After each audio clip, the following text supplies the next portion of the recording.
gonna do with your mind, my people? What you gonna do with your hands, my people? Who you gonna love with your heart, my people? Since you've been liberated, but are you really free? You know, it's ironic that we can only celebrate Black History for 1 month. And I thought that today's theme, Black Migration, it would be appropriate for us to investigate many of the stories and the many lies and the untruths that were written and portrayed for centuries, denying our contributions, depriving us of our compensation, and characterizing us as being worth far less than Anglo-Saxon men and women. Any understanding of world evangelism and racism in our country, we must begin with the understanding of the history of racism. I must take you back some 400 years. That's when the early ships arrived in America. Among them were 40 black people. I want to emphasize of the 40 black people, there was a couple by the name of Isabel and Anthony who settled first on American soil in 1624. So keep in mind that 100 years before the Mayflower got to America, as his HIS story wants us to believe, and 150 years before the Constitution, a Declaration of Independence was signed in the country, black people had settled in the country and they were an integral part of society. Between the period of 1619 and 1660, there was relatively very few problems. But rather, our country had what was known as indentured servants. That's when someone who had wealth paid for someone to come from the old country, England, and they worked for them for 7 years, and after 7 years, they were allowed to go free. Indentured servants. That's something like Jacob and his father-in-law. At the end of the 7 years, he was set free. And you know what? It's interesting that at that time, America was thought of as being founded by those God-fearing people. Keep in mind, those people who were God-fearing people, the English jails were empty because they wanted to reduce the expense. So they were sold to people in America. And they came here and they worked for 7 years. And after the 7th year, they were in fact free to go out on their own. Now keep in mind, those people who were God-fearing people, they were the ones who actually helped to develop the country. But you got to keep in mind that the slaves of England, the jails were empty, and they were sold to the people in America. Yes, and guess who settled the country? Or guess who settled Georgia? It was the prisoners of England. Yes, the prisoners of England, because England wanted to reduce their expenses. And you know, they would work for 7 years and they settled the country. These prisoners worked those 7 years. So if you are of the illusion that America was founded by godly principles, you better check that out. Because in between that period, you must understand that between 1619 and 1660, black and white people worked together. Black and white people were indentured servants. Black and white people owned indentured servants. Black and white people lived together, ate together, slept together, fought together, killed one another, sued one another, married one another, took each other to court, murdered each other, and pretty well lived together. Pretty much. So you see, there was no problem. But in 1660, there arose a tremendous problem. White indentured servants tend to run away before the 7 years because they could assimilate with the majority population.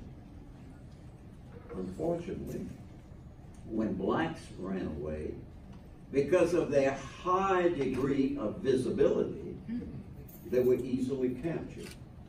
So in 1660, it was decreed that only black indentured servants could be there. It was 1702. Slavery became a permanent way of life in America. You see, from an economic standpoint, you can get a healthy black male slave for $600 and a healthy black female slave for $300, and you force them to cohabit, they could produce a lot of children, a lot of slaves. And then when you take the economics, what's good in economics is good politically. Nothing has changed that way. If it's good for politics, if it's economic slavery, was good for politics. Well, would you believe that 1% of the people control the entire economic system? Only 1% of companies produce 70% of the country's wealth. Only 1% of people control 46% of all outstanding cash. No matter what they tell you about the people's capitalism in the country and everybody can have a piece of the action, the truth of the matter is that 90% of all outstanding common stock in this country is controlled by only 5% of people. These are the same people who in closed meetings and closed conventions allow for two people to be that they select, and they offer it to the United States to select which one is the better of the two. You know, the third sector, which has absolute control, back in those days, was the religious system. Numerous denominations preached that slavery was a divine institution ordained by God. There were those who frequently quoted Genesis in the Bible when Noah was drunk and he fell asleep naked, and his son Canaan marked his naked body, and when Noah woke up that morning and found out that his son had marked his body, he cursed him. A group of ad hoc dispensationalists argued that Canaan was a descendant of Ham, and the word Ham means black. Therefore, God cursed all black people and relegated them to indentured servitude. Incidentally, today, there are at least 5 Christian colleges and at least a dozen Bible institutions in the country still teaching that. During slavery, the slave master never allowed a marriage. But they did, in fact, start what was known as a stud system. When you took a healthy male and a healthy black female, and you made them cohabit, and when they made a baby, they had to go to another quarters and start with another black female. And over a period of 10 years, they could have brought into the world hundreds of children, none of which they could father. None of which they could father. Kids could run around and they couldn't know who to call daddy and who to call mama, you know. But the same plantation owners who were good Christians, they were also deacons and elders in the church. Now, they would never stand for that if their parishioners were cohabitating. You know, today, slavery finally came to an end. The Emancipation of Proclamation. But I want you to keep this in mind, that all the Emancipation Proclamation said that he's no longer a slave. The proclamation never defined him as a man. They just said he's no longer a slave. Between the period of 1865 and 1877, society then came to the former slave and said, now that you are free, you have to have one wife. You have to have your children. You have to take care of your children. And they wanted that slave that for 250 years they taught him and they forced him to do contrary to that. And you know what the remarkable thing that black slave did? They actually did it. Between the period of 1865 and 1877, numerous black people were elected to state legislatures. South Carolina, Florida, Mississippi, Alabama, North Carolina, and even in Louisiana. Black man was a governor, pinchback of the state of Louisiana. The Speaker of the Houses in 1876 in Florida. South Carolina were black. And then black politicians, they began to really kind of rule state legislature. We even had a lot of senators back then. But in 1877, there developed cries in a certain sector of society that this former slave is moving too fast, too far. They say they only been free for 12 years. They just got to be patient. They cannot have everything at once. They can't have all of their marbles in less than 12 years. Now that was 142 years ago. Huh? How many times you heard that in the year 2000? When was the last time you heard that? In 1877, the United States presidential elections was thrown into the House of Congress.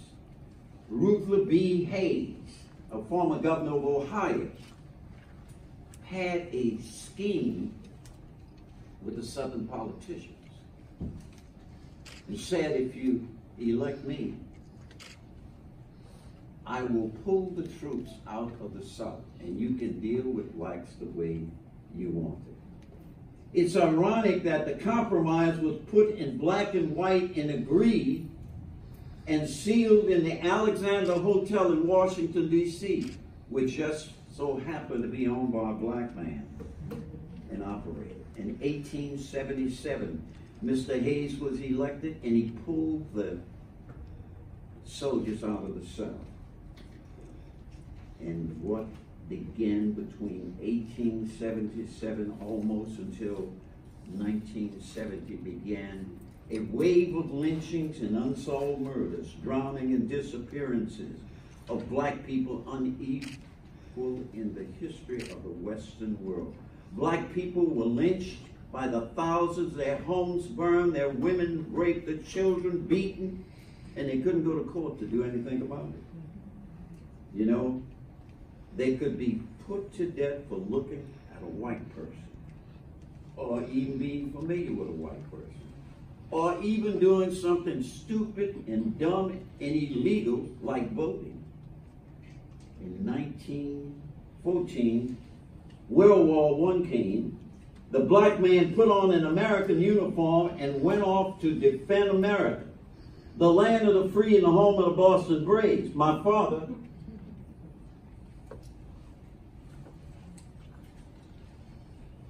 put on his uniform. I'd like to read this letter that he received. Headquarters, 805th Pioneer Infantry American Expeditionary Forces, 24th of June, 1919. From Commanding Officer of the 805th Pioneer Infantry to Sergeant Edgar F. Poree, Company K, 805th Pioneer Infantry. Subject special mention. The following enlisted man of Company K, 805th Pioneer Infantry is specially mentioned because of his faithfulness, his dependability, and primary qualities of leadership and judgment. Sergeant Edgar F. Poree. This soldier has been a member of this regiment since its organization at Camp Funston in July 1918.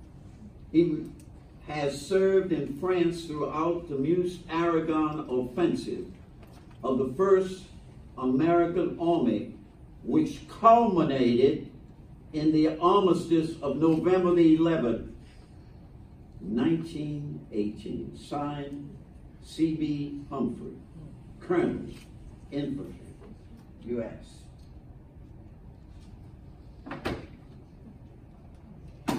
This is my dad's medal that he received on the battlefield of Normandy, France, 100 years ago.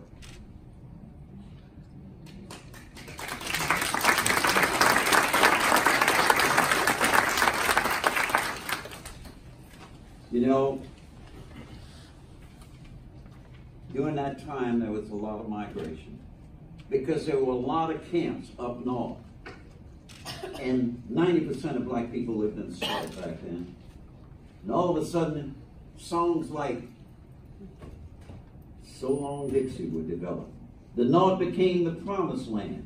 And thousands of black people made their way to the northern cities in the hope that they would be liberated. Unfortunately, when they arrived in the North, they found out they had the same problem. They had to live in certain neighborhoods.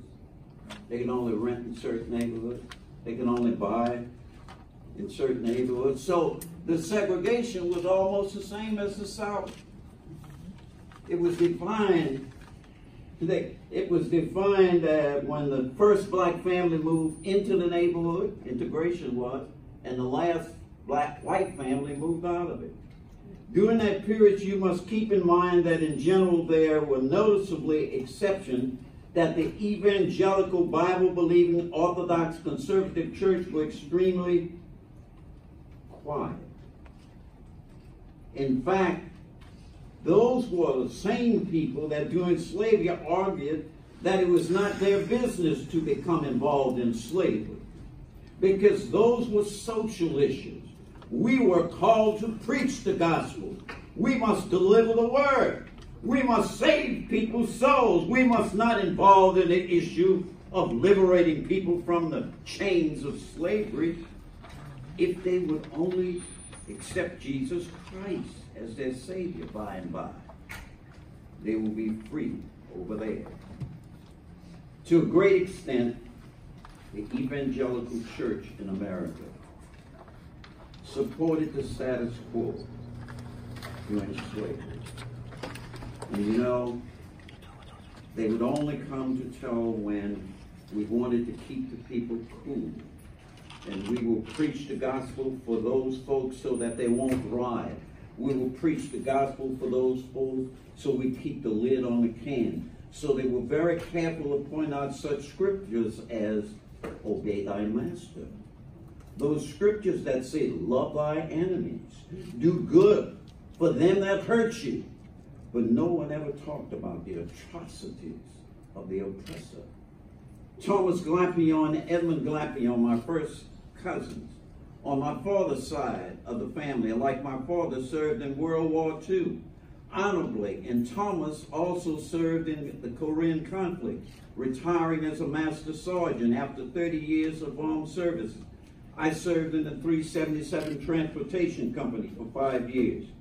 Larry Jackson, my sister-in-law's husband, who served valiantly and sacrificially in Vietnam. He was a driver of a tank that was blown up, and my sister-in-law never got really a chance to see him. In spite of the limited days of the month of February to articulate, acknowledge, inform, and recognize the tremendous contributions and sacrifices that black people made in this nation, this morning I want to reassure you that the lies and the untruths written and portrayed for centuries,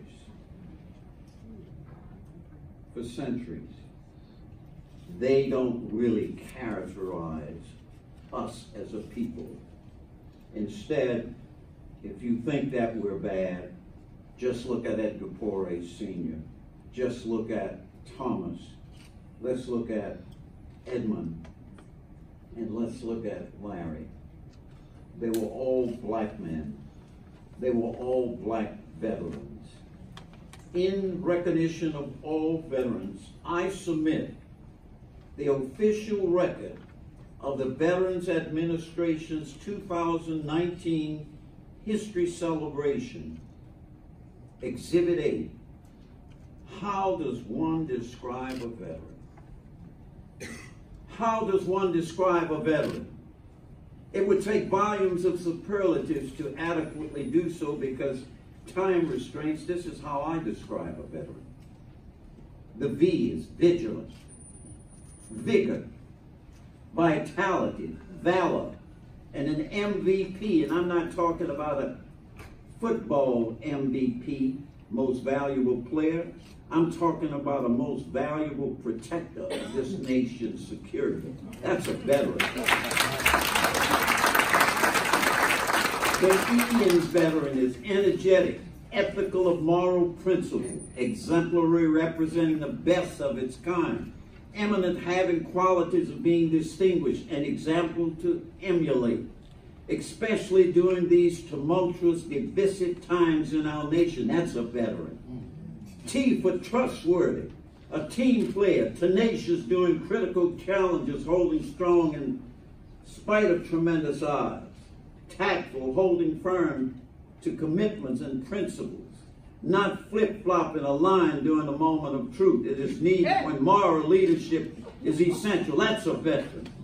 The E in veteran is earnest with sincere intent, endowed strategic enabler which helps an organization to execute its strategy more efficiently and more effectively aligned with company objectives, something so critically needed in our nation's capital. That's a veteran.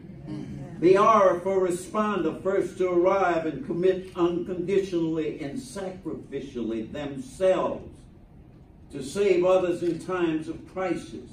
Respected, admired, role model, reliable, consistently trusted, rationale, which comes from the Latin word rationalis, meaning reasonable based on logic, not impulse or lies. Rapport, close and harmonious relationships. That's a veteran. The A in veteran is agile, ready, ability to move quickly with ease, astute, crafty, allegiance, loyal support, devoted to duty, an ambassador of unselfish, unconditional sacrifice of the highest caliber, placing their lives on the line 24 hours a day. That's a veteran.